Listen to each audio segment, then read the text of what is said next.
the world's first rock and roll theme park. Big expectations, because the rides have to rock as much as the famous soundtrack. The bar has been set high, and this team will be pushed to the edge by daring one-of-a-kind designs no one's ever dreamed of building. Nothing's ordinary on this gig, including the team building it. But if they succeed, they'll make history. A world's first hard rock park.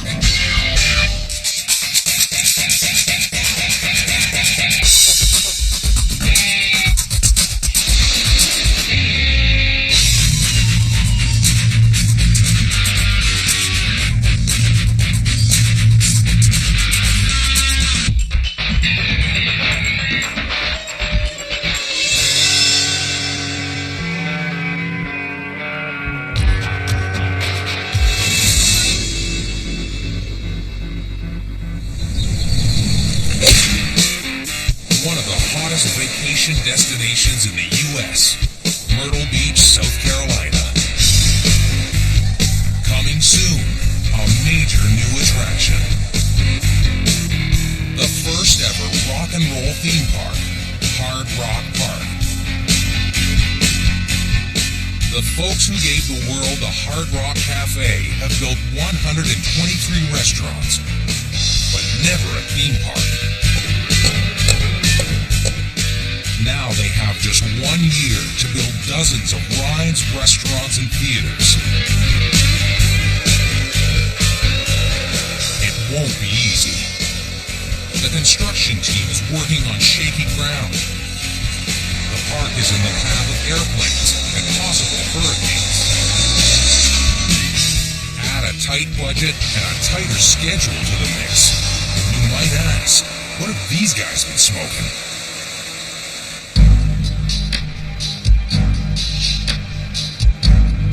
No one has built an entire theme park from scratch in the U.S. in a decade.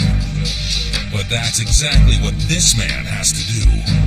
Executive Project Director, Russ Dagan. He's worked on plenty of hotels before, but never something like this. We'll tie into the top of here. Opening day is just 10 months away. They hope to see crowds rushing the front gates, if they can finish it in time. I'm really not going to be comfortable until we're done. Everything's going to be done to the wire on this project, and we've known that since I was hired. There's nothing ordinary about this construction. Just about everything in the park is one of a kind. We don't have the repetition that you get on a lot of construction sites. On this project, just about the time you figure out how you're going to do that one facility, then you go to something else that's completely different. The biggest challenges for Russ and his team will be building maximum RPM, an untested new ride that's half Ferris wheel, half roller coaster.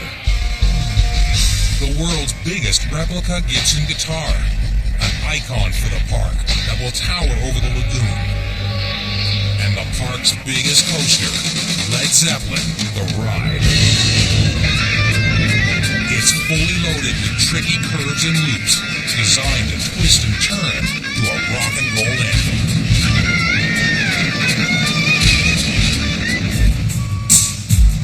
This giant coaster is the first big build of the park. It has to set the rhythm for the rest of construction. All right, pick it up, yeah. But that will be tough. The coaster happens to be built over water. Anytime you're over water, it's not easy. But tough jobs are all in a day's work for the head of the steel crew, Ron Mosley. Ron's an efficient guy who could probably retire if he wanted to, but if he's not busy, he's not happy. He's yours up too, Cal. I don't like standing around too much. I like to go and get the job done.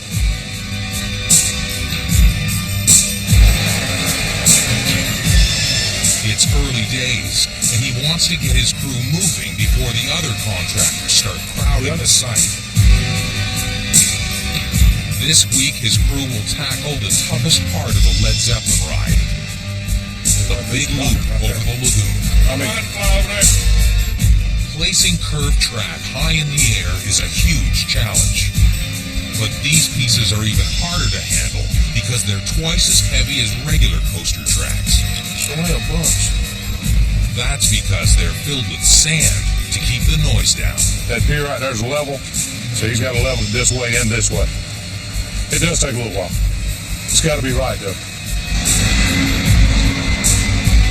The other tough part of this job is dealing with the muddy lagoon.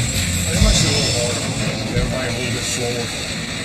You just can't get from pier to pier because of the water, but it's just have to be careful with it. Take your time. We've been at the ground far too long in this project, you know. Once we get out of the dirt, it'll be a much happier day around here. Especially given the dirt that we've got here. This dirt sucks. No offense to everyone in Myrtle Beach, but your dirt sucks. That's why everything is built on serious foundations to support the rides and make the park safe. Our soil here is a gumbo composition. It's not the ideal soil conditions, so we have to go very deep with our foundations. At the Led Zeppelin ride, the foundations are ready for the steel crew. We put up 44 and 45 and start back at 50. Ron has to get the loop up by end of day in order to stay on schedule. Good thing he's got his two best men on the job, sons Travis and Ronnie Jr. They've been rigging steel since they were kids. Flag the man in there. Definitely enjoy working with my two sons. They do good work, and they have learned a ton, and they've taken a lot off of me. With columns and track flying, it looks like they just might get the loop up today. But as the loop starts rising, there's trouble. The connection on track number 3 is way off.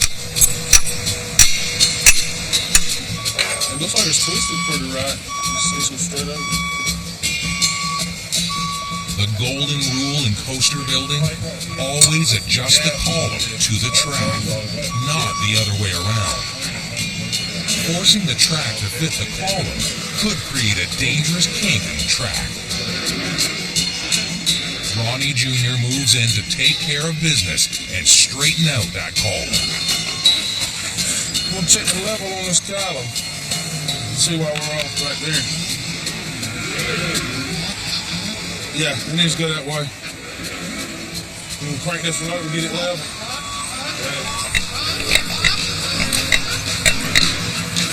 And then be calibrated. If that doesn't fix the track connection, Ronnie Jr.'s out of luck. I'm trying, bud. I'm getting it. I hate these bastards. I hate them. I hate these bitches. They move the column over slightly to bring it in line with the track. And after a struggle, they nail it. Get off of that.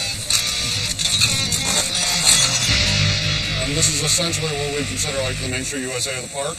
But in lieu of doing This is the modern-day hippie who dreamed up almost everything at the park. Master designer Bill Cunningham.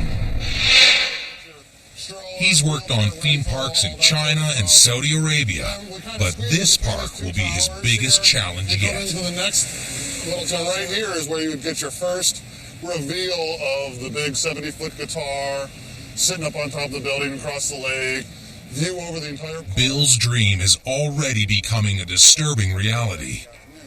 Mistakes are popping up all over. It's kind of low, don't you think? A beam is in the wrong place, and there's a wall where a window should be. Yeah, there's supposed to be an ATM machine blocked out right in that area right there. I just see if it got onto the plans. Email to myself real quick. The potential for error is huge. There's over 3,000 sheets of drawings on this job, and there's a million little pieces, and there's no way to document as quickly as we did every last little tiny detail.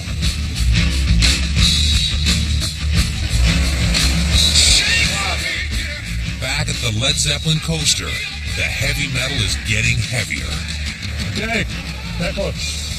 This monster column weighs over 5 tons. Ron's keeping a close eye on this one, making sure his sons don't get into trouble. Oh, good. Hold up. It isn't hanging at the right angle. Ron calls for a re-rig. That little nasty one.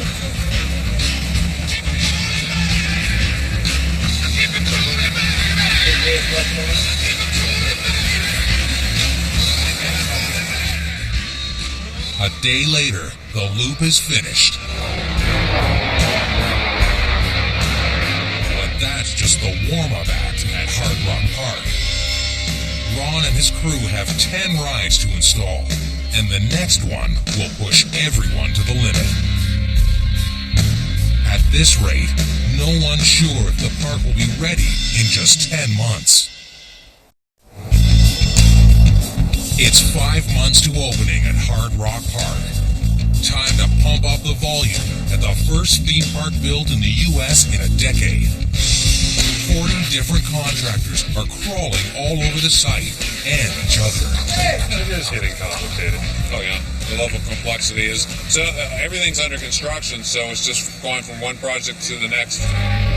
2 weeks of hoisting steel, and the track on the Led Zeppelin coaster is complete, and every bolt is torqued up tight.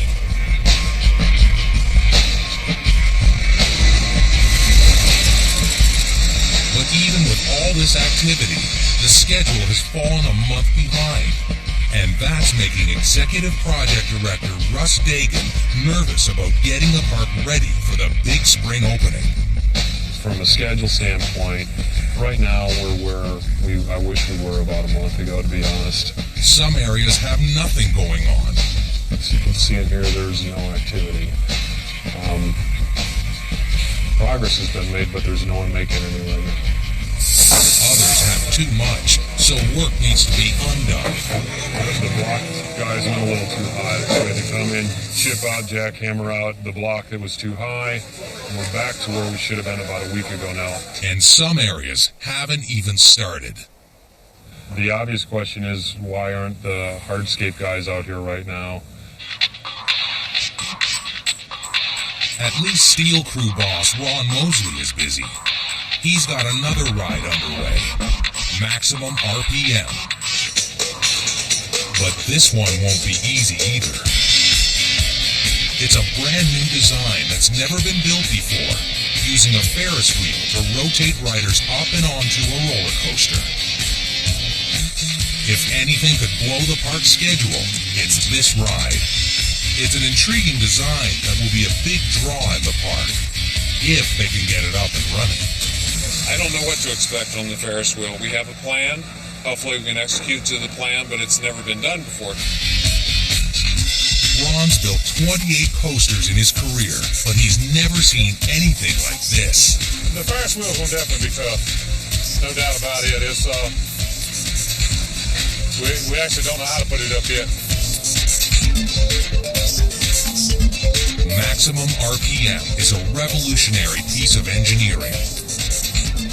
The cars move onto the Ferris wheel at the base, lock in, then rotate up to the top, where they transfer onto the coaster track. The most critical part of the structure is the center hub of the Ferris wheel. The hub sits on 2 support columns that will bear the full weight of the wheel with riders. If it isn't built and placed exactly right, the wheel won't connect to the track at the bottom and top. Everything is riding on the hub. What are you gonna do with it? Ron and his sons are racing to complete the track so they can get started on the hub. You always told, you know. But before they put the heavy hub onto the support columns, they need to fix the base in place with high-strength grout. It will form the strongest possible bond between the foundation and the steel. Otherwise, it could shift out of alignment. And for a massive moving part like this, alignment is everything. problem is, the grout takes 3 days to set.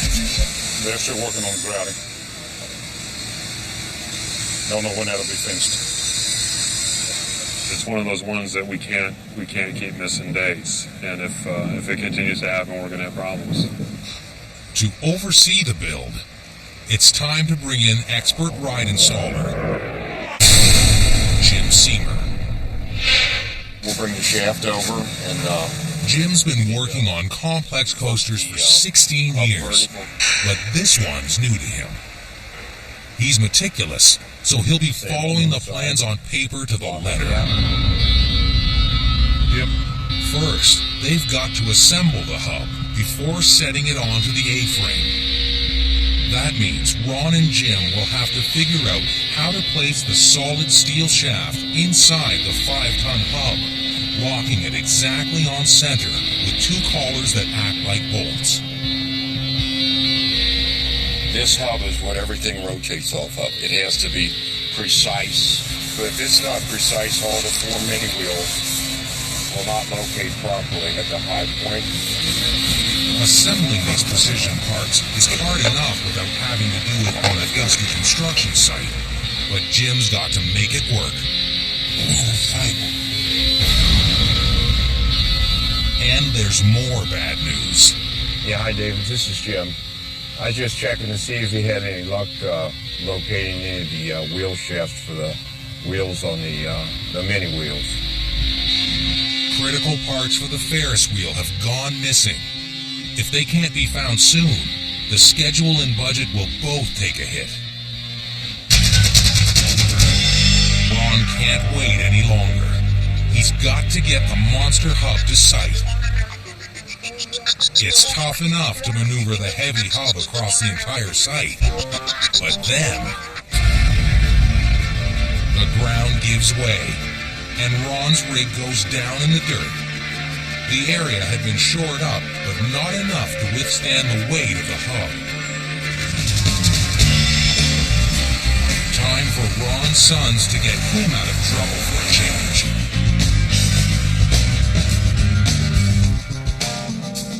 A little scary when It's that damn dirt again. It's like walking with a layer of marshmallow right underneath the topsoil, and it's comical if you're not trying to build on it, but it's not very funny otherwise. Back at maximum RPM, Jim gets the news. The parts have been found. David just called and said he found our shafts in the mall area. They were in a room where one of the other ride manufacturers stored their goods. So Just delivered to the wrong warehouse off-site. Suddenly, things are looking up. In another corner of the park, there's a different beat playing. You can get anything you want at Alice's restaurant. Walk right in, it's around the back. Just a half a mile from the railroad track. You can get anything you want. So, Well, it's fantasy, you know. Yeah. It's great stuff, and it's exciting to see it at this level. To keep that rock and roll feeling authentic, the park's brought in 60s folk icon Arlo Guthrie, like the nose piercing. the only guy on site without a hard hat. It's always been one of those. Arlo's been singing Alice's Restaurant since Woodstock, and now it's going to get built. Got the little. Well, I like the layout of the place, and I like the menu stuff, and I like the sort of atmospheric feel to it. Feels right, feels good. And it's a nice, comfortable place to sit down, relax, get out of the Crazy people, you know, doing some of that It may stuff. feel So much as fun. laid back as the summer of love at Alice's Restaurant, but the team at Hard Rock Park is going to have to pick up the pace if they want to make that spring deadline.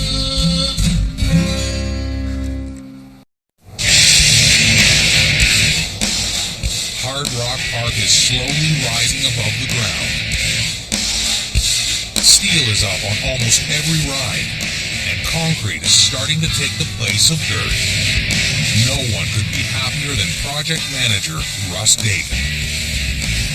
It's like a golf game, and you can't keep saying we're going to hit the fairway one of these times, and we're on about the 16th hole and saying, well, we got to start hitting the fairway, and that's exactly, the scenario we're in. It's got to start happening. It's got to start happening now. At maximum RPM, two veterans who have put up dozens of rides will face a tricky design they've never seen before. Right there, slide that up and snug it up. If we need Expert installer Jim Seymour and steel crew foreman Ron Mosley are about to begin assembly of the Ferris wheel. Its center hub is the most critical part of the ride, and it's what they have to attack first. They've got to fit the shaft inside the hub and lock it in place with two finely machined collars. If it's not a precise fit, the ride will be inoperable. There's no track record to guide the build, so Jim makes a decision to work vertically. we talked about it, probably be best if we inverted the center hub vertical so we can drop the shaft vertical in ease of installing it.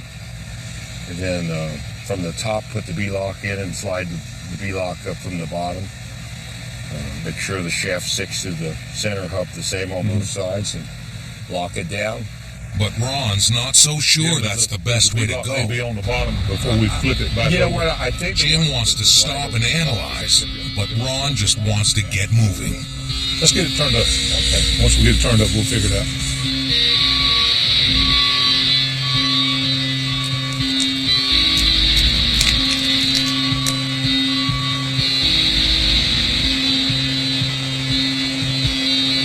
The shaft slides in easily. Now the tough part, getting it centered. Manhandling a heavy piece like this is no picnic, but Jim must aim for perfection no matter how difficult it gets. Now it's Ron's turn to analyze. Well, Jim forges ahead. Yeah, I got like an inch and 7/16 here. After a real effort, the shaft is hanging exactly centered. Time to lock on the collar before it shifts.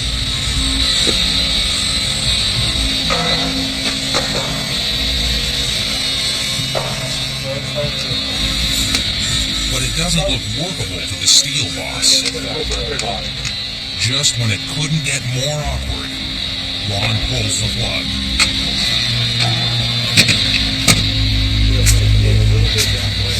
Definitely not the way to do it. We'll go ahead and rotate it now and then put the block on last.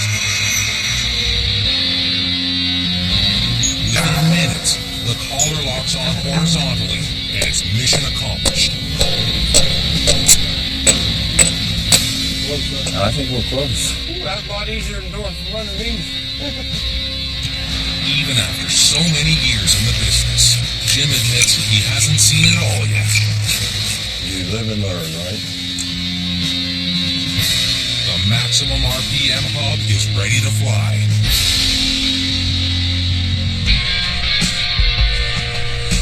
Across the park, something else is about to fly. Today, the very first car on the Led Zeppelin coaster will ride the rails.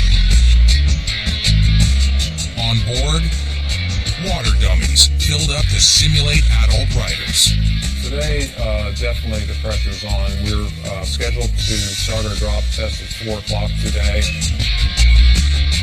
Every last detail on the ride must be checked to make sure that first car makes it all around the track. At this stage, they don't need any more setbacks.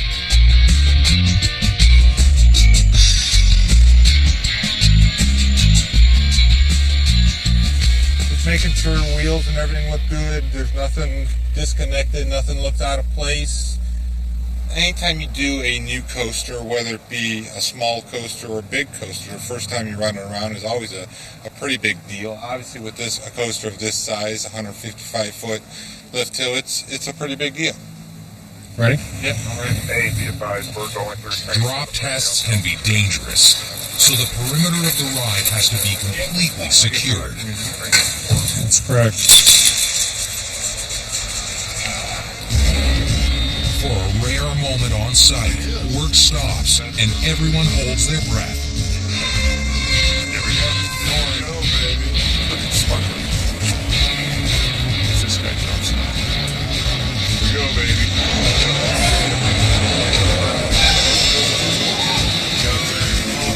Oh, yeah.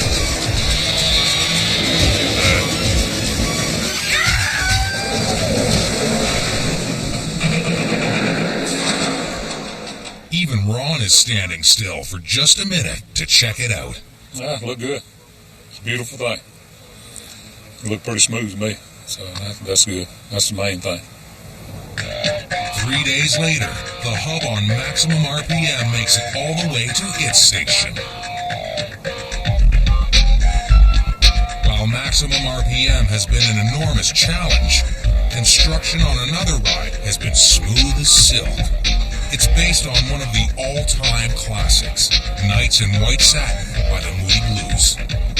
Aside from some airbrush touching and just a little bit areas that need some higher contrast pulled out from them, it's pretty much at 97% right now.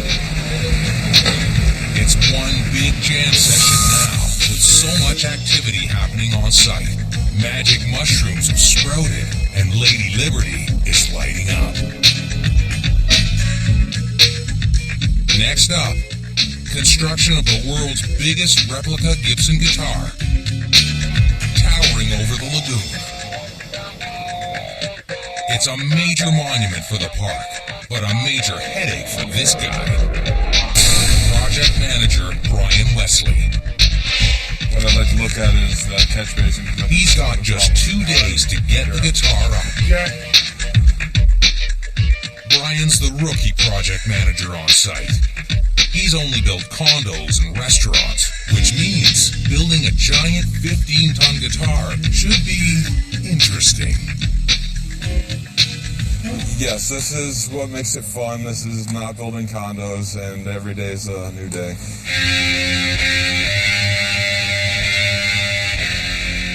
He's been planning the big guitar operation for months.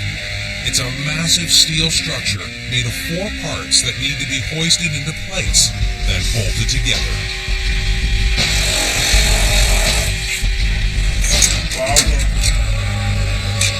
Brian's crew is headed by Gary, who's got a team of 8 to pull this off. The crew wants to get 3 of the 4 pieces up today, so work starts early. Are you ready? Spin. Brian's ready to impress the big boss with a smooth build. Looking a little bit of balance in here to make sure they got the sweet spot and pick it up. We'll be off to the races. At 4 tons, the first piece, the base, is the heaviest, and the crane will be working at maximum capacity. There's no room for error. You ready? Let's see where it picks up right there. I think we're going to still be off though.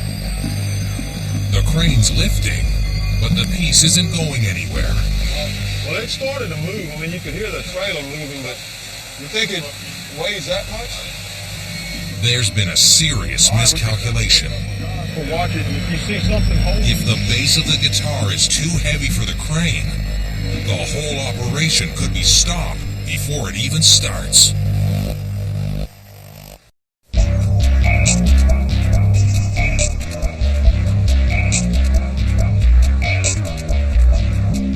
Hard Rock Park is just 3 months away from opening. The world's biggest Gibson guitar is the centerpiece of the park, but it's going nowhere fast. Project manager Brian Wesley and his foreman Gary are anxious to get the first piece of the guitar up, but it might be too heavy for the crane to lift safely. Try to put them as far out as you can. That way, we'll pick up the weight like...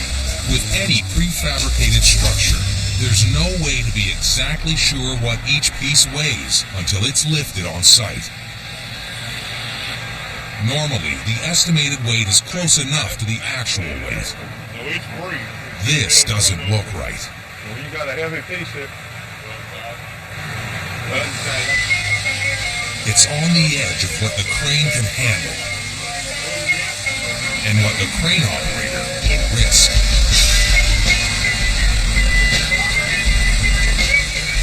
A decision's made to pick it up again. This time with maximum force to confirm the full weight. There we go. All right, let me go see what he's got on. Turns out it's a whopping 1 ton over the estimate. Okay. What are you good for out there? 11.2. 11.1. It's just too heavy. When the crane stretches out to place the piece, it won't hold the load. Can't do it. Okay. All right, well, let's do it. Gary calls for a change of plan. To make the crane stronger, they'll make its boom shorter. It'll still reach out enough, but the repo will take time. It's a setback for Brian, but there's no other option. You get somebody to take your place for. Finally, the base is rigged and ready to rise. There we go. Thank you. Soon, it's as high as a kite. And by noon, it's bolted down.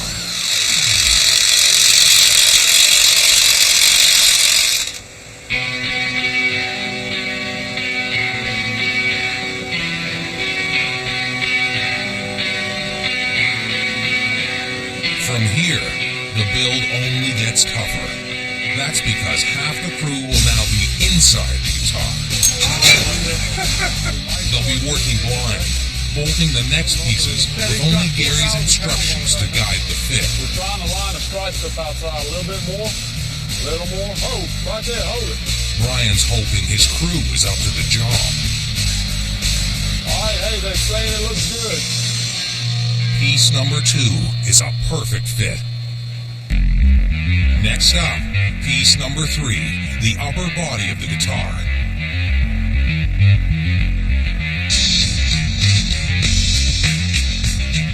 Three down, just 1 to go. The final piece of the big guitar is the lightest piece, but also the longest. It is a 40-foot section, and it is a 70-foot guitar, so it is a good portion of it, and wind would be the biggest variable.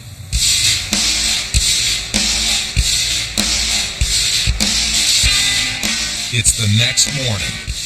Time for the finale of the big guitar. The last piece is rolling in. It's a big day for project manager Brian Wesley. So we're ready to top this thing off, huh? The final neck section is light, but it's the longest piece. And the base is angled, making it the trickiest bit yet. The neck's going to tilt a little bit to the side, and it's going to be kind of tricky to get the bolts in, but not good. And then there's the wind that could blow the whole plant to bits. If it's blowing 20 to 30 miles an hour, it could be a bigger. In fact, you probably shut the job down if it was blowing that hole. Crew foreman Gary will be directing his men very carefully on this one. And the media has been invited to watch the big event, adding a whole extra level of stress.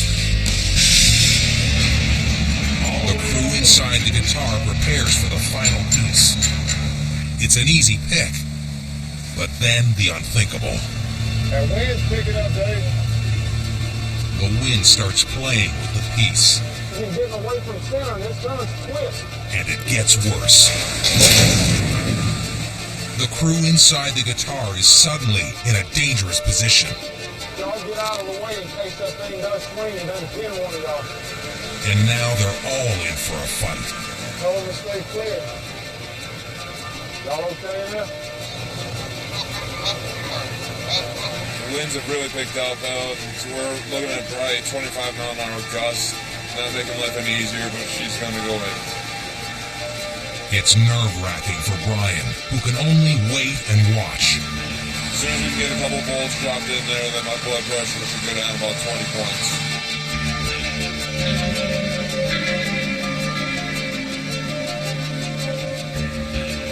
After 3 hours, the crew finally wrestles it into place. I was worried there for a while. And when I saw glass flying from the top, it made me worry even more, but it was only a piece of neon, so we're good. Everything looks good.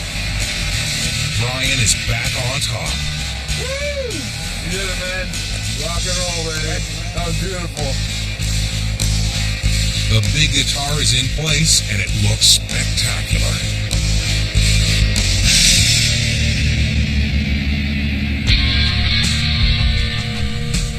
Behind the big guitar, Maximum RPM sits unfinished.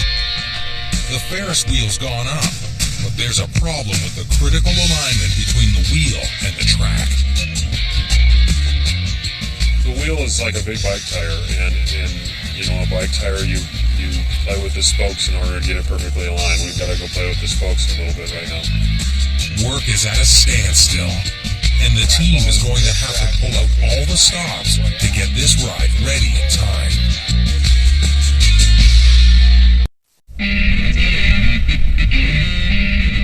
It's just 2 weeks to the grand opening of the world's first rock and roll theme park. The park has come a long way, but there's still a lot of fine-tuning to do before the lights come up on this show. Russ has a few more gray hairs.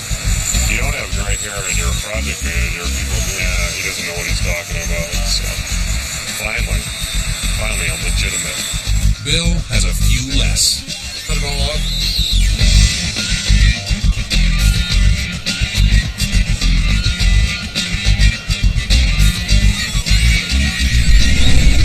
All the rides are cycling, except the one that's been the most trouble from the start, Maximum RPM. On RPM right now, we've got a little bit of fine-tuning that needs to take place yet, and we haven't dropped the vehicle yet. It's all right up against the wire.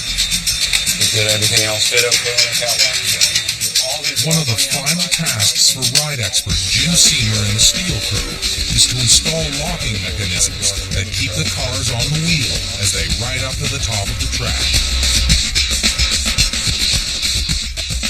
It's the only way to make that critical transfer from wheel to track safely. That prevents the vehicle from rolling backwards once it's on the rail. So we have to drill a hole this size and that size on each side. It's going to be tricky, I'll tell you that. Time for Jim to pull out the most powerful weapon in his arsenal. 18 and 6 back is okay. Okay, I agree. 16 and a half back from the edge. He's down to just one measuring tape. I brought a big 6 on site and I let him mount the people and I have one left.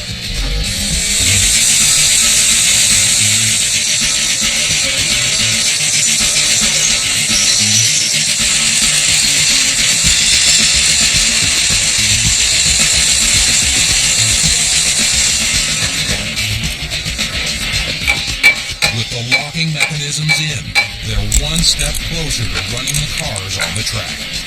We're getting close. Yeah, I'm ready to see it run. I'll ride it. But with groundbreaking engineering, no one's sure what will happen when that first car shoots down the track. Across the park, everyone is spraying, scrubbing, and sweeping the place into shape. You can get anything you want at Alice's Restaurant. Alice's Restaurant is coming together. Just a half a mile from the railroad track. You can get anything you want at Alice's Restaurant. Da-da-da-da-da-da-da. At Alice's Restaurant.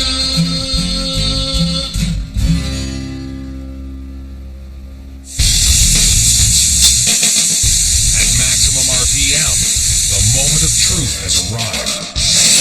It's time to put the very first car on the track to see if this new design works. It's been a tremendous effort because it's really a little bit of a gamble. Oh, we're excited. We've been working on it for 3 months, lining that wheel, so we'll see here in a few minutes. So we're just going to do a drop test where we're just going to physically push it off. So we're going to do it by hand. All the months of their hard work will be tested in less than a minute. Sound like pins in. Ready? Clear. I'll grab a bogey. One final push, and it's off. There she goes. Smooth as a baby's bottom. But then Jim hears something he doesn't like. What was that? A small metal brake is just grazing the track. It looked pretty smooth. We had just a little interference with the brake fin where it touched a couple of the column tops, but it looked real smooth. So we'll see. We might have to do a little adjustment on the brake fin. I want to get out of there in case that thing pops. Hours later, they're still making that brake adjustment and won't be quitting until the ride is perfect. Get out of the way. You guys are out of the way.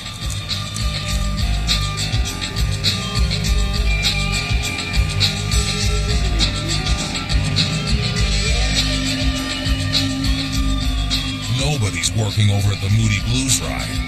It's been up and running for weeks, setting the mood for the entire park.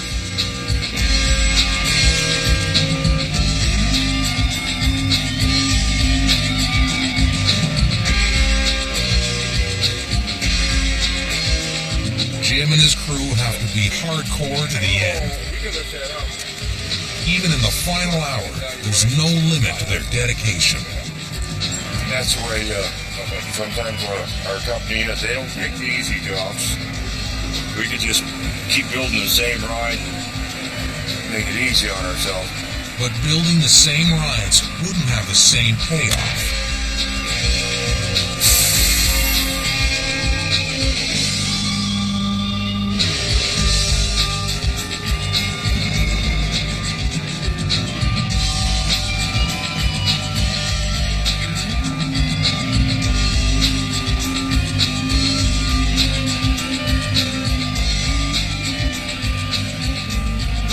Lights are down before opening day. But when they come up, this big show better be ready to rock.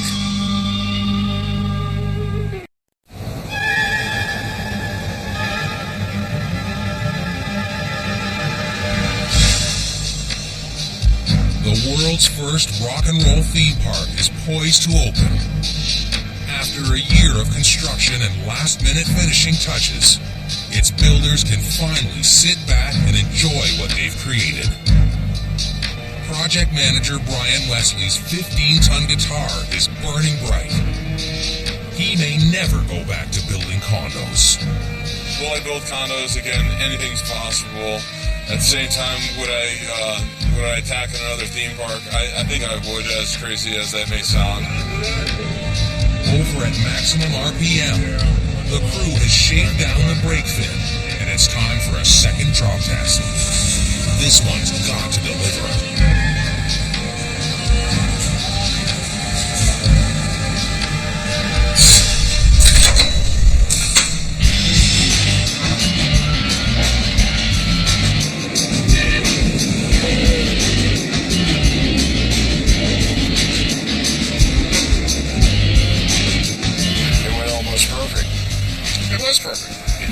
I'd say so.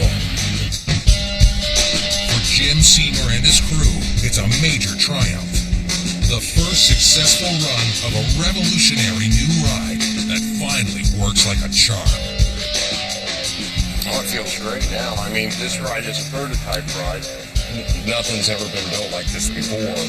So it was a little hectic, a lot of alignment, but now that we got it, it feels pretty good.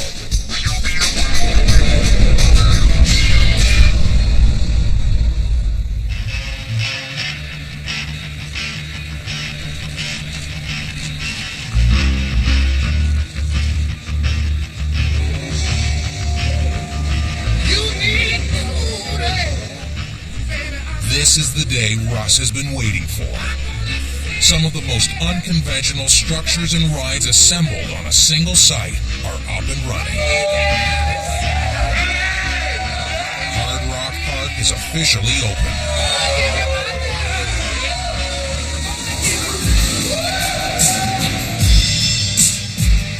For Bill, the experience has shown that to build a massive park like this, you have to be a realist as well as a dreamer. Nothing's ever going to be built the way it's initially designed. Now, it's not even built the way it was finally drawn. You know, something happened in the field, and something had to move. But if you don't compromise, if you don't work with what you have, all you'll have is dreams. Russ, who started with nothing more than a nasty pile of dirt, is thrilled with the transformation. When I came here, it was an eyesore, and to have this come out of it is just amazing. It's pretty cool just to be a part of it, honestly. I take that back, Myrtle Beach. Soil's not that bad. For the entire team, nothing has been ordinary on this project. The biggest question has always been, so few people did so much with so little money and so little time. It feels great. It's good to be done. It's a relief to be done. There's a part of you that doesn't want to leave, but there's another part of you that just can't wait to get the heck out of here. It's taken a lot of hard work and a whole lot of love. But Hard Rock Park is finally rocking.